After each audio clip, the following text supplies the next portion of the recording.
얘들아 3-5랑 3-6을 나갈 거고 신목은 3-5 시험 봤지만 어차피 뭐 엄청 많거나 한 내용은 아니니까 가볍게 들으시고요. 요거를 하면은 3단원이 끝나거든 얘들아. 근데 아마 요거 오늘 배우는 내용이 너네 이번 시험 보면 진짜 어려운 파트일 거야. 그래서 좀 집중해서 들어주세요. 자 일단은 얘들아 지금 요 두 페이지가 3-5에서 3-6이거든. 3-5에서 3-6인데 거기 네모 1번 있잖아. 네모 1번 전시 동원 체제와 민중의 삶이 3-5고요. 네모 2번부터 끝까지가 3-6이야. 알겠지? 그래서 3-5를 빨리 보도록 할게. 우리 10년대 일본 통치 방식이 뭐였지? 10년대 일본 통치 방식. 문학 통치. 20년대는 문화 통치였지. 이제 30년대, 40년대로 가면 민족 말살 통치라고 부르게 되는데. 민족 말살 통치라는 명칭부터 느낌이 오겠지만 살벌하잖아 얘들아. 요때가 일본의 통치가 가장 극심했던 시기라고 생각하시면 되고요. 일반적으로 너네가 생각할 때 그 뭐 일본 일제강점기면 떠오르는 게 뭐 강제로 끌고 가서 일시키고 막 이런 거잖아. 그런 거나 뭐 일본도 위안부 이런 거 전부 다 요 시기의 모습이라고 생각을 하면 돼 얘들아. 일단 목적을 써볼게. 목적. 민족 말살이라는 것 자체가 한국인의 민족 의식을 말살시키겠다는 거거든. 왜 말살시키려고 하는 거냐면 한국인을 일본에 빈칸 침략 전쟁에 동원하기 위함이야. 침략 전쟁.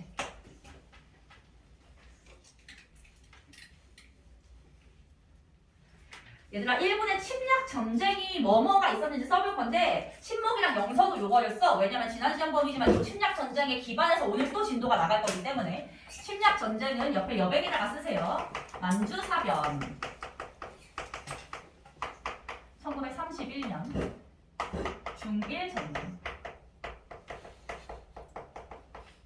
1937년 태평양 전쟁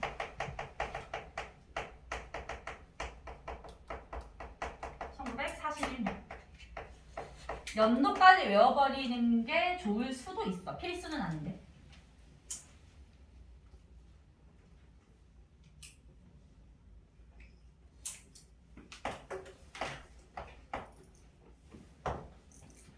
만주사변은 일본이 어디를 침공한 거?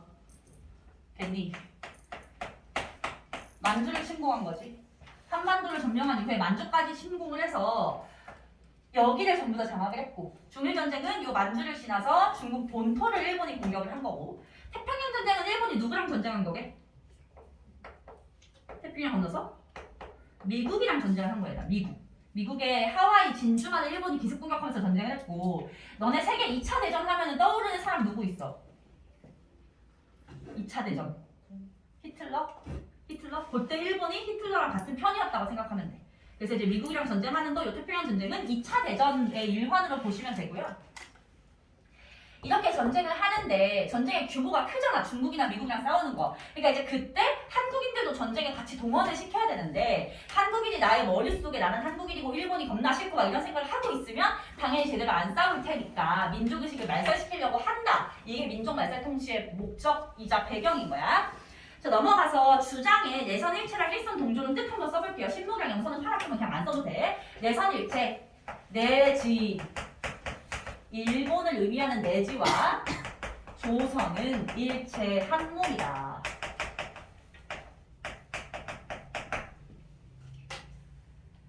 일선 동조는 일본과 조선은 조상이 같다. 일본과 조선은 조상이 같다.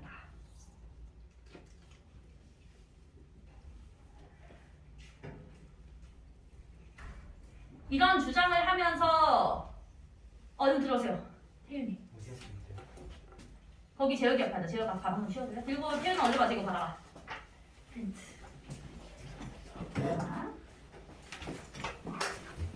그러면서 얘들아 이 민족말살 통치식의 정책을 볼 건데 거기에다 표에 회색 부분에 정책이라고만 내가 써놨잖아. 그 위에다가 이거 이렇게 써볼게 한번. 내가 요거를 생략해줘. 한국 신민화하고 정책 이렇게 쓸 수 있게. 한국 신민화 정책.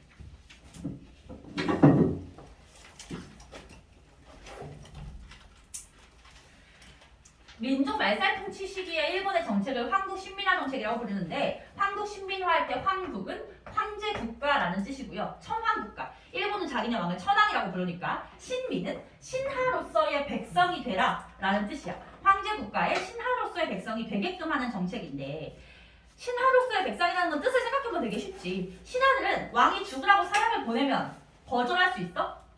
거절할 수 없잖아. 그냥 먹고 죽어야 되잖아. 그런 백성이 되라는 소리야. 그러면서 옆에 디테일한 내용들 한번 봅시다. 첫 번째 줄 한국 신민서사 암송. 한국 신민서사 암송.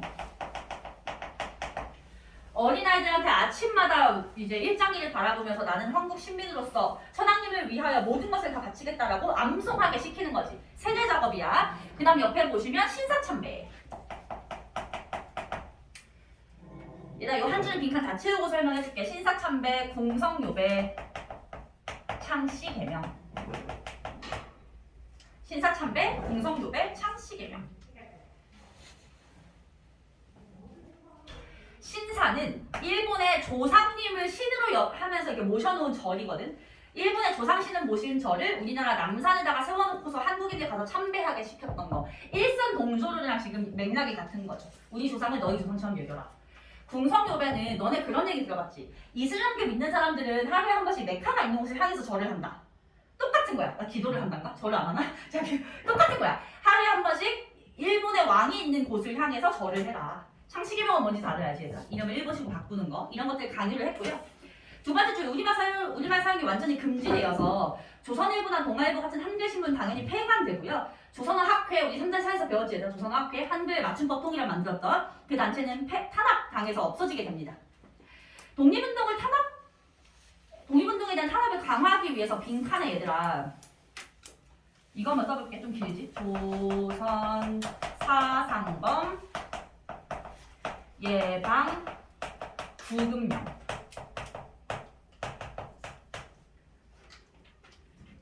조선 사상범 예방 구금령을 제정을 하는데 법령이고요. 얘들아 1920년대 치안유지법의 내용이 뭐였지? 치안유지법. 사회주의랑 독립운동가를 탄압한다. 요거는 그런 사람들을 예방해서 구금할 수 있어. 아직 독립운동 안 했고 나 사회주의 뭐 한 적도 없는데 왠지 할 것 같아. 그러면 구금을 할 수 있다는 거야. 그럼 이러겠지. 나 뭐 예를 들어서 야 너네 사돈의 8촌이 안중근이지? 그럼 너도 이렇게 되는 거야. 얘들아. 엄청난 법령이었고요. 교육제도 우리말 사용 완전히 금지. 공동장소 자체에서 우리말 사용이 금지되어서요. 학교에서 당연히 조선어 한국사 과목 가르치지 않고요. 일본어로만 수업했다. 마지막 줄 볼게. 소학교의 명칭을 소학교가 지금의 뭐게? 지금 초등학교 국민학교로 개칭합니다. 소학교를 국민학교. 너희 부모님은 다 국민학교 나오셨을 거야 얘들아. 근데 국민학교 할 때 국민이 대한민국 국민할 때 그 국민이 아니라 한국신민학교라는 뜻이었다는 거지. 한국신민학교. 그래서 이제 특히 어린아이들 세뇌가 잘 되기 쉬운 그 어린아이들 위주로 좀 세뇌 작업 들어가고 있다는 게 느낌이 오시면 되고요. 내용 실리가 그냥 빨리빨리 볼게. 바로 이번 병참기지화 정책 보자. 바로 이번하고 바로 3번은 쉽게 말해서 그 경제수탈 정책이라고 보시면 되거든요. 병참기지화 정책을 볼 텐데 얘들아 병참기지는 더 쉬운 말로 바꾸면 군사기지야. 군사기지. 한국을 일본의 군사기지로 만들려고 했다. 왜냐면 얘들아 일본은 섬나라니까 무기나 뭐 탱크 이런 거를 일본에서 만들어서 배 타고 이동시켜서 또 가면은 번거롭잖아. 굳이 그럴 필요가 없이 애초에 한국에서부터 생산을 하겠다는 거야. 근데 그렇게 한국에서 생산할 때 그 생산하는 공장 자체를 어디다가 세우냐면 빈칸에 북부 지방에 세운다. 요게 포인트야. 북부 지방에. 북부 지방에 무기를 만드는 군수 공장을 세우게 되는데 그 이유는 북부 지방에서 만들어야 더 이동하기가 쉽기도 하고 여러 가지 이제 광물 같은 자원들이 북부 지방에 더 많기 때문이었는데 그 결과를 한번 체크해 볼게요. 한반도 내 지역별, 산업별 불균형이 심해진다. 얘들아 북부 지방에 지금 군수 공장을 많이 세운다고 했지. 근데 남부 지방은 여전히 뭐 해먹고 사냐면 여전히 조선시대 같은 농업사회란 말이야. 그러니까 남부랑 북부 간의 격차가 너무 커진다는 거지. 여기는 농업사회인데 여기는 공업사회니까. 이 지역별 불균형 그리고 산업별 불균형 이런 거 그냥 보시면 되고요. 두 번째 칸 남면 북양 정책 한번 써볼게요. 남면 북양 정책. 남면 북양 정책. 사행시라고 생각하시면 돼요. 남쪽에서는 면을 생산하고 북쪽에서는 양을 생산한다. 남쪽에서는 면, 북쪽에서는 양을 생산하는 정책이고 면화와 양털로 옷을 만들지. 그러니까 일본의 그 옷을 만드는 공장의 원료를 값싸게 제공하기 위해서 이런 정책을 펼쳤다라는 거 그냥 머릿속에 알고만 있으면 됩니다. 바로 3번 국가총동원법은 별표를 하고요. 그 연도를 외울 텐데 연도를 못 외운다면 중일전쟁 이후라는 사실을 외우셔야 돼요. 38년 중일전쟁 이후. 아까 중일전쟁이 몇 년이었어? 중일전쟁은 37년. 다음 해인 38년에 국가총동원법. 일본은 자기네가 중국을 공격하면 한 1년 만에 중국을 다 정복할 거라고 생각을 했대. 근데 생각보다 호락호락하지 않은 거야. 그래서 전쟁이 길어지자 장기화된 전쟁에 대비하기 위해서 국가의 모든 것을 전쟁에 총동원하겠다라는 거거든. 거기 표에 보이듯이 인력과 물자를 갖다가 수탈을 해가는데요. 인적 수탈은 첫 번째 줄을 체크를 할 건데 양정보나 증명여부 그 동화 교과서 쓰는 사람들은 요거 순서가 좀 교과서에서 강조가 돼 있어서 시험에 나올 수도 있어. 순서대로 외우세요. 지원병제, 국민징용령, 학도지원병, 징병. 지원병은 지원해서 군대로 보내는 것.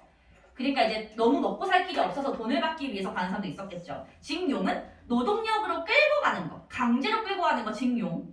학도지원병은 학생들 데려가는 거고요. 징병은 군대로 끌고 가는 겁니다. 징용과 징병의 차이는 둘 다 강제인데 징용은 노동력, 징병은 군사로 끌고 가는 거. 그리고 여성 정신근로령은 여성들을 노동력으로 끌고 가는 거고요. 여러분들 알고 있는 일본군 위안부 문제 이때 있었던 사실입니다. 물자 수사 볼게. 미국과 금속을 빈칸에 공출해갔다. 키워드 공출. 미국이랑 금속을 다 가지고 나갔다는 거야. 얘들아 미국이 뭐지? 미국이 먼저 쌀? 쌀인 거 알지 얘들아? 쌀? 금속 이런 거 다 가지고 간 거야. 쌀은 가져가서 군인들 먹여야 되고 금속은 가져가서 녹여서 무기 만들어야 되니까 가져간 거죠. 그래서 이런 집에 손잡이, 문손잡이 이런 거 숟가락 젓가락 다 가져갔다는 거지. 거기다가 식량 배급제. 쌀 다 가져가서 한국인들 먹을 거 없으니까 먹을 거는 배급을 해서 줬다는 거야. 근데 그 배급이라는 거 자체가 너네가 생각하는 급식이나 뭐 이런 거 생각하시면 안 되고요. 한 끼에 받는 식량이 다 말라 비틀어진 도토리묵 3알. 아니면 유통기한이 지난 통조림 하나 이렇게 받았다는 거지. 그러니까 얼마나 열악한 환경이었을지 알 수 있을 거고 국민정신총동원운동은 일단 건너뛸게요. 일단 안 하고요. 왜냐면 대부분 여기 교과서에 거의 없기 때문에 일단 건너뛸게요. 자, 3-6으로 넘어갑니다. 3-5를 빨리 지나가는 이유는 너무나 쉽고 3-6이 어렵기 때문이야 얘들아.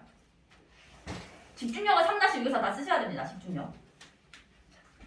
3-6은 마지막 요 30-40년대 민족 말살 통치 시기의 독립운동이거든 얘들아.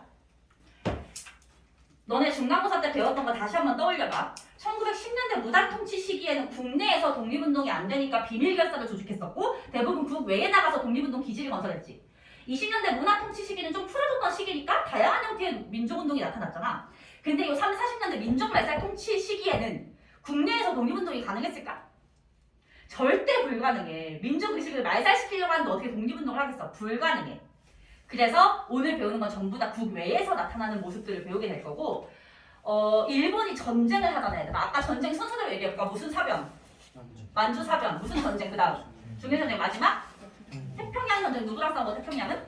미국이랑 싸운 거잖아. 그렇게 일본이 전쟁을 하기 때문에 우리도 전쟁을 통해서 걔네랑 맞서게 되거든. 그래서 오늘은 어떤 군대가 어떤 전쟁을 했는지 위주로 배우게 될 거야. 알겠지?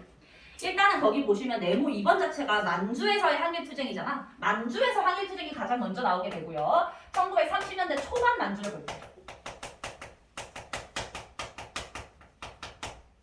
아까 1931년에 일본이 어디를 공격했어? 만주를 공격했지. 빈칸 써볼게. 만주 사변이 일어나면서 이 만주에서의 어떤 상황이 달라지게 되는 거예요. 신목만 좀 들어봐. 신목 아까 우리 20년대 무장투쟁에서 미스의 협정. 다른 학교 사람들은 이거 중간고사 때 본 거 약간 떠올려 보세요.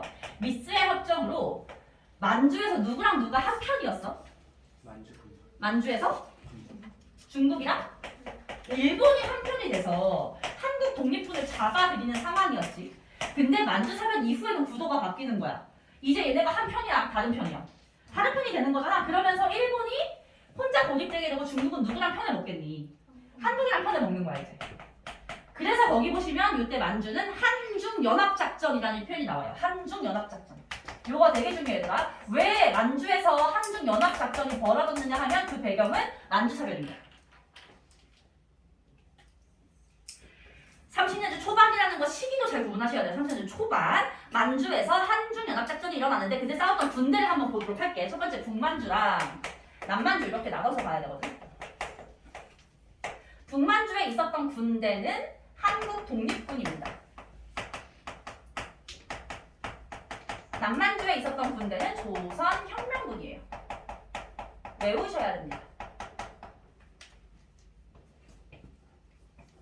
여기서 신목만 다시 아까 삼부가 통합된다라고 했을 때 북만주에서 혁신의회로 통합됐고 남만주는 국민부에서 통합됐잖아. 얘네가 이렇게 개편되는 거라고 봐야 돼. 알겠지? 요게 바뀌는 구도가 교과서에 나왔으니까 한번 보세요. 어쨌든 간에 단학교 여기 시험범위 아니니까 안 보셔도 되고요. 한국 독립군이 북만주, 조선혁명군이 남만주에서 싸우는데 여기 사령관 이름들도 외워주셔야 돼요. 한국 독립군 사령관 누구래 거기? 지청천. 이 사람은 너네 이제 시험범에서 두 번 더 나올 사람이니까 완전 중요. 조선혁명군의 사령관은 양세봉.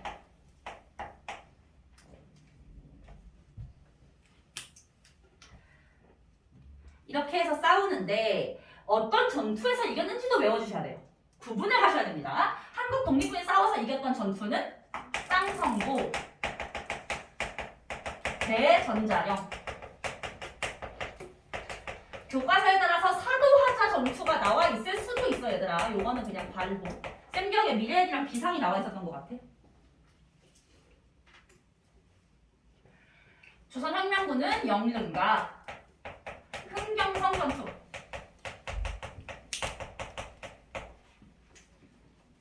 이긴 것들만 우리 배우니까 전부 다 이겼다고 생각하시면 되고요. 아 여기 제여기는 여기 이미 했지 생각해보니까. 자 여기 얘들아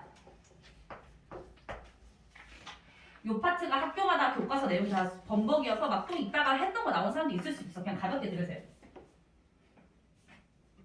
자 여기 연두색으로 쓴 건 약간 심한데 한국 독립군이 어떤 중국군이랑 연합했는지도 나올 수가 있어.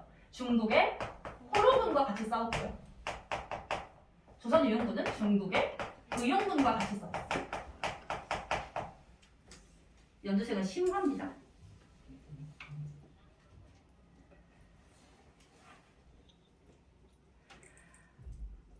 근데 이분들이 대체로 32년, 33년 이때 활동을 하시고 그 이후로는 활동을 못하게 돼. 왜냐면 일단은 한국 독립군의 지청천 같은 경우에는 더 이상 만주에서 싸우는 건 큰 의미가 없다고 생각하고 이 사람들을 이끌고 어디로 이동해냐 하면 중국 본토로 이동해가요. 만주보단 중국 본토로 내려가게 되면서 여기가 좀 비게 되고 양세봉 같은 경우에는 죽게 되거든. 되게 억울하게 죽는데 어떻게 죽냐면 되게 친한 친구가 일본에 밀정이 된 거야. 그래서 그걸 모르고 친구를 만나러 갔다가 걔가 데리고 온 일본인한테 죽게 돼. 그러면서 이제 조선혁명군은 되게 어이없게 자기 대장을 잃었기 때문에 약간 와해가 된 상태였어. 그런 상태에서 시간이 지나다가 거기 두 번째 보시면 30년대 중반이 됐어. 지금 30년대 중반이 됐을 때는 여기서 활동하고 있는 큰 규모의 한국인 군대가 없는 상태였는데 또 그렇게 내버려둘 수는 없으니까 군대를 하나 만들게 되거든. 그 군대 이름이 뭐냐면 동북 항일연군이야.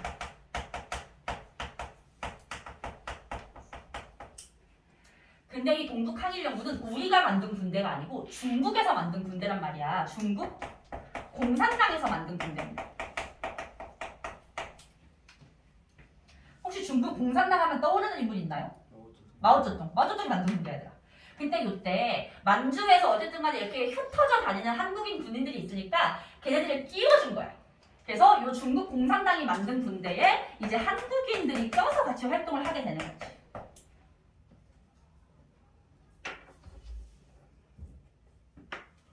근데 얘들아 그럼 지금 이 군대 안에는 중국인도 있고 한국인도 있는 거잖아. 근데 뭐 외국에서 뭐 나가서 생활해본 사람은 알겠지만 어딜 가나 왠지 모르게 한국인들끼리만 똘똘 뭉치게 돼 있잖아. 말로 통하고 이러니까. 그래서 동북항일연군 안에서도 한국인들끼리 뭉치게 돼.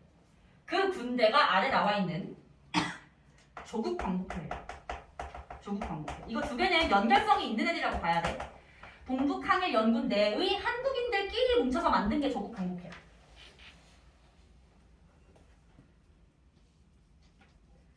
그리고 이 조국 광복회가 되게 유명한 전투 하나를 승리를 이끄는데 그 전투가 바로 보천보 전투입니다.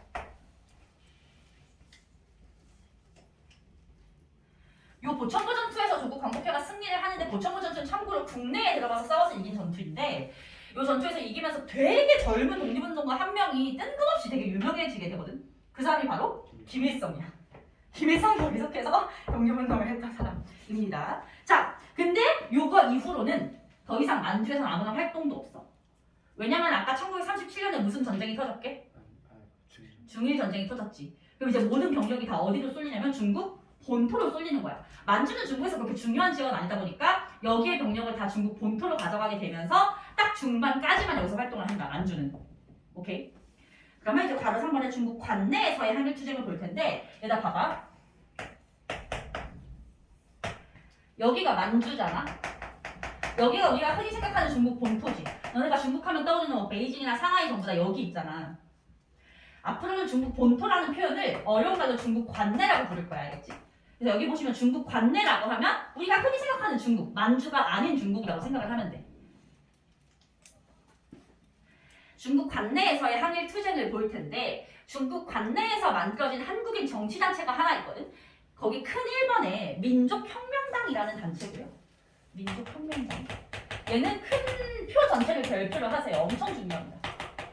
민족혁명당. 35년에 중일전이 터지기 2년 전이지.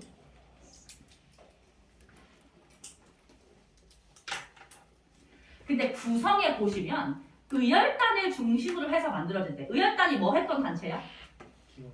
김원봉이 만든 뭐 하는 단체지? 폭탄을 던져서 사람을 죽이고 벽해리가 되게 이상하다. 사람을 죽이고 건물을 폭파시키는 단체였지. 근데 얘들아 김원봉이 의열단 활동을 할 때 아까 신목은 방금 했던 파트지만 의열단에서 활동을 할 때 개별 투쟁의 한계를 느끼고 이 사람들을 한 번 그냥 폭탄 던지고 죽는 존재로 냅둘 것이 아니라 군대를 만들어야겠다고 생각했다고 했잖아. 그렇게 해서 김원봉이 만든 게 이 단체인 거야. 얘는 아직 군대는 아니고 그냥 독립운동 단체예요. 그러니까 내가 쓰는 거 파란색은 다 군대고 노란색은 독립운동 단체야. 일반 단체. 그래서 김원봉이 의열단원들을 중심으로 해서 민족혁명당을 만드는데 거기다가 의열단 중심으로 민족주의와 사회주의를 전부 다 규합해서 만들었다. 여러분들이 사단원은 이미 다 배웠으니까 표현하자면 좌우합작인 거지. 좌우를 같이 해서 만든 거야 얘들아. 그래서 옆에 화살표 옆에 부분 밑줄 쳐보고 이거 되게 잘 나오는 표현이거든. 중국 관내 최대 규모의 통일 전선 정당. 단어가 어려운데 잘 나오는 거라서 내가 지금 강조하는 거야 얘들아. 중국 관내 요 중국 본토에 있었던 한국인 단체 중에서 가장 큰 규모의 통일 전선 이퀄 좌우 합작 단체다. 이런 표현을 쓰는 거지. 당연히 주요 인물은 김원봉이고요. 뭐 윤세주라는 사람 이름은 그냥 가볍게 한번 보시고 김원봉만 외우셔도 돼요. 근데 변화가 좀 중요하다. 변화. 지금 중국 땅에 있는 한국인들 중에서 민족주의, 사회주의 합쳤잖아. 근데 중국 땅에 있었던 활동하고 있었던 민족주의자 중에 제일 유명한 게 김구거든. 근데 김구는 애초에 여기 불참했어. 김구 불참. 왜냐면 김구는 무슨 단체의 수장이야? 임시정부 수장이잖아. 그러니까 내가 여기 껴버리면 임시정부는 이제 없어지는 거니까 그 책임감을 나는 지니고 가겠다라면서 여기 불참을 했어. 그리고 옆에 빈칸 지청천과 조소왕이 이 단체에서 이탈을 하게 돼요. 지청천 조소왕 중에 누구 들어갔지? 지청천 조소왕 중에서? 지청천 방금 뭐 했던 사람? 한국독립군 사령관이었지. 내가 아까 한국독립군 얘기하면서 지청천이 한국독립군 데리고서 만주 말고 중국 관내로 들어갔다 했잖아. 중국 관내로 들어가서 여기 낀 거야. 근데 여기 꼈는데 뭔가 불만을 품고서 이탈하게 되고요. 조소왕은 처음 듣겠지만 이따가 중요하게 나올 인물이라서 그냥 미리 본다 생각하세요. 이 두 명 다 이탈을 했어. 근데 아까 김구는 민족주의에서 사회주의였어? 민족주의지? 지청천 조소왕도 민족주의거든. 그러니까 지금 민족주의의 주요 인물이 다 이탈을 한 거야. 그래서 사실상 약간 사회주의자들 위주로 굴러가게 되는 상황이 돼버린 거지. 의도한 게 아니지만. 그래서 얘네가 쓸데없이 이름을 개편해. 그 민족주의가 나간 상황에서 이름을 바꿔요. 그걸 옆에 긴 빈칸에다 쓸게. 민족혁명당이 갑자기 이름 기억 안 나.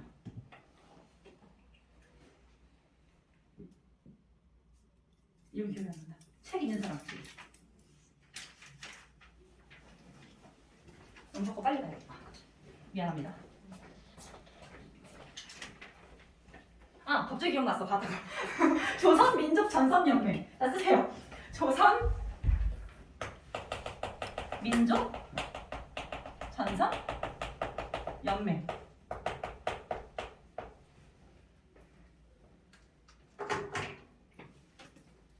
언제 그거 썼대? 엄청 빨리 썼네. 근데 얘는 알고는 있으되 얘를 막 시험에 물어보는 일이 많이 없기 때문에 약간 괄호를 쳐놓을게.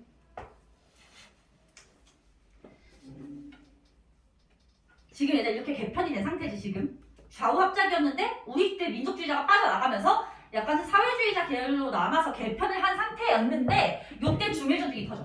중국에서. 일단 중일전쟁이 터졌는데 중일전쟁 전에는 생각해봐야 되나? 우리나라가 애초에 상하이에서 임시정부도 만들고 했었잖아. 근데 중국 본토에서 임시정부 만들고 독립운동하는 건 가능하지만 군대를 만드는 걸 중국이 허락해줬었을까? 허락해줄 리가 없겠지. 왜냐면 우리는 일본 때문에 군대를 만든다고 얘기하겠지만 중국은 그걸 어떻게 믿겠어. 남의 나라니까 안 믿을 거 아니야. 그래서 그동안은 군대 만드는 건 중국이 허락을 절대 안 해줬어. 근데 이제 중일전쟁이 터졌잖아. 그러면 허락을 해주는 거야.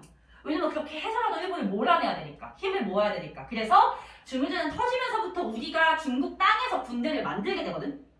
그 군대를 김원봉이 최초로 만드는 거야. 무장부대에다가 써볼게. 첫 번째 칸에 이 김원봉이 만든 군대 이름이 조선의용대. 조선의용대.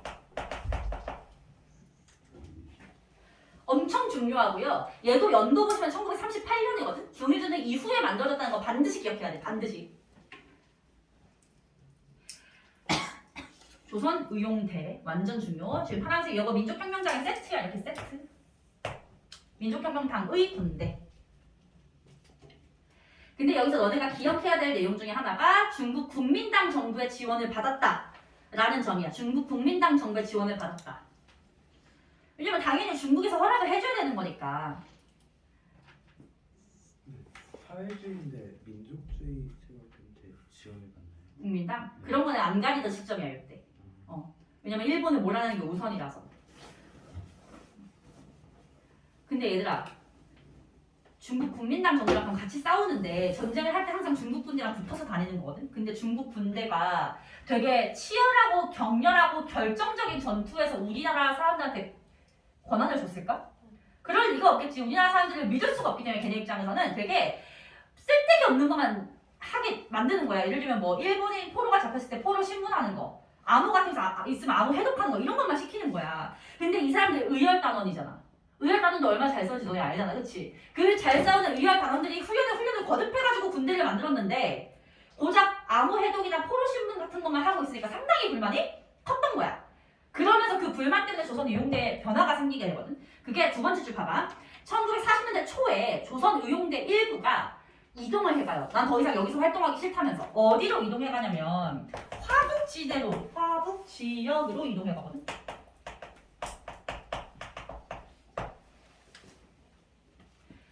지도 한번 봐봐. 얘들아. 지도에서 원래 조선의용대가 활동하던 건 중국의 남부 지역이었어. 화북은 딱 봐도 북쪽 지역 같지? 요 화북 지역으로 가면 한국인들에게도 격렬한 전투를 시켜준다는 거야. 그래서 격렬한 전투를 안 시키는 것에 불만을 품은 사람들이 화북으로 가서 이제 여기서 싸우는 거지. 분열되는 거야. 분열. 알겠지? 그래서 이 사람들은 나중에 이름을 뭘로 바꾸냐면 조선의용대 화북지대라고 이름을 바꿔요. 조선의용대 화북지대. 요 이름을 바꾸면서 거기 보시면 호가정 전투에서 승리합니다. 호가정 전투.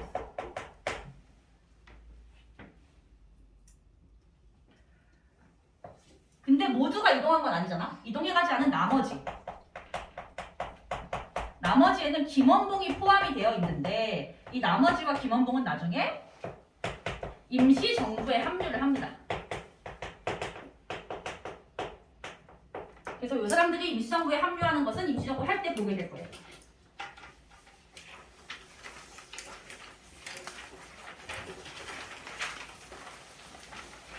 그 다음 뒷장을 펴서 네모 4번부터 볼 거야. 네모 4번. 그 큰 2번 지금 빈칸 떨어진 거 건너뛰고 네모 4번부터 볼게요. 근데 지금 신문에 대한 집중력 괜찮니? 괜찮아? 따라올 수 있겠어? 지금 우리 수업한 지 너네들이 1시간 된 거거든. 자, 임시정부부터 보도록 할게 얘들아. 임시정부. 임시정부는 너네 지난번 시험 보면서 뭘로 배웠냐면 임시정부가 사회운동을 계기로 만들어져가지고 외교활동 중심으로 활동을 펼쳐나가는데 국민대표회의를 통해서 뭔가 논의를 하다가 결국 와해돼서 다들 이탈해 나갔었어. 그 주요 인물이 이탈한 임시정부를 갖다가 김구가 이끌어오고 있는 상황에서 멈췄거든. 근데 그 상황에서 얘들아 그 사람들은 임시정부가 아직도 있어? 막 이런 지경까지 간단 말이야. 임시정부 뭐 지금도 한대 누가 안 돼? 김구가 안 돼? 막 이런 상황이었어. 그래서 김구가 사람들이 다시 임시정부에 관심을 갖게 하기 위해서 하나의 활동을 하거든. 그게 거기 나와 있는 한은애국단이에요. 한은애국단.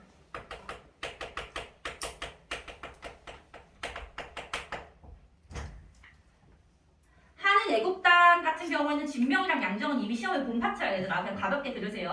결성 김구가 만들어서 김구가 대한민국 임시정부의 활력을 되찾기 위해서 결성을 했고요. 활동에 이봉창, 윤봉길 별표를 하시고 한은애국단 같은 경우는 의열단처럼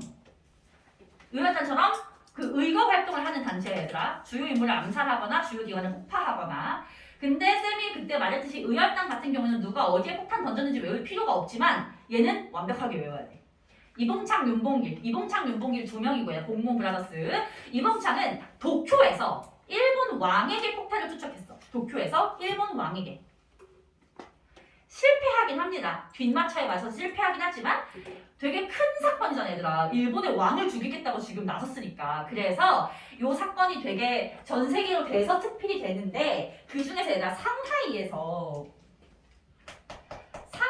있었던 한 신문에서 기사를 뭐라고 쓰냐면 요 이봉창 이거를 기사를 내면서 아쉽다. 성공할 수 있었는데 이렇게 쓴 거야. 그걸 보고 일본 애들이 빡친 거지. 지금 상하이에서 우리나라 왕 죽으라고 한 거니까. 그래서 걔네가 상하이를 공격해요. 상하이 사변이라고 하거든. 상하이를 공격해서 점령해. 중국의 여러